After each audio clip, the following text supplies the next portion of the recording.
green as your secondary color. The last thing we want to do for our video is some stippling, scumbling, and feathering. So when we do feathering, we can jump over here and do it first. You sort of want to do like a flick of the wrist. So if you grab a green, pretend you're putting feathers on something. You just want to flick of the wrist here. And this sort of reminds me of the pine pieces on a tree, like all the little pine needles. All right, there's some feathering, and we can come down here and practice feathering. Even though this is green, we can have a green feather. And we can sort of feather the other way as well. All right, there's some feathering. Now, if we come over, ignore scumbling, we want to do some stippling. And stippling is similar, except we're going to have very short, almost dot-like qualities. If it sounds like this, obviously it's going to be annoying, and that is not stippling or stippling. You want to pick 2 colors for the stippling dots. And you don't want to be able to hear them. So if you can hear them, you're kind of doing it wrong. Which you can hear mine just a little bit, but you don't want to, because it's obviously going to be annoying and possibly break our pastels. We want to come in with another color on our stippling dots. And the cool thing when we're doing texture, so we're not going to blend these. We want to leave feathering the way it is to show texture. We want to leave stippling dots just the way they are to show texture. They really pop when you add in a second color instead of just doing one color.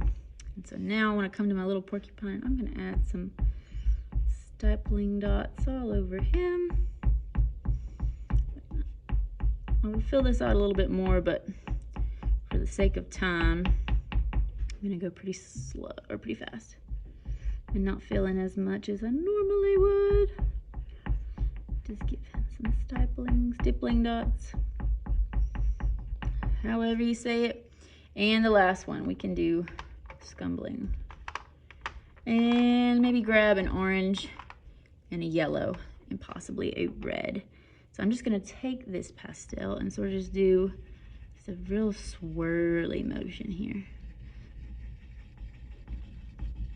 And now to accent it, I may come in with some yellow pieces and sort of just get the curve area to sort of bring out the colors.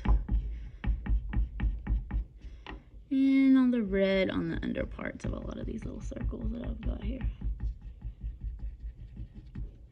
Now we can sort of make some Ronald McDonald hair.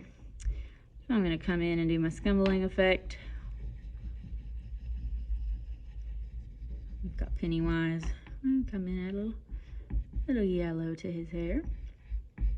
And we want to show texture. We want to show those individual hair strands, fibers. He's looking a little messy, but that's okay. He's a crazy clown. There we go. And we have texture here.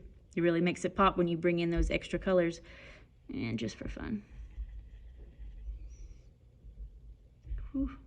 It's hard to draw with this. There we go.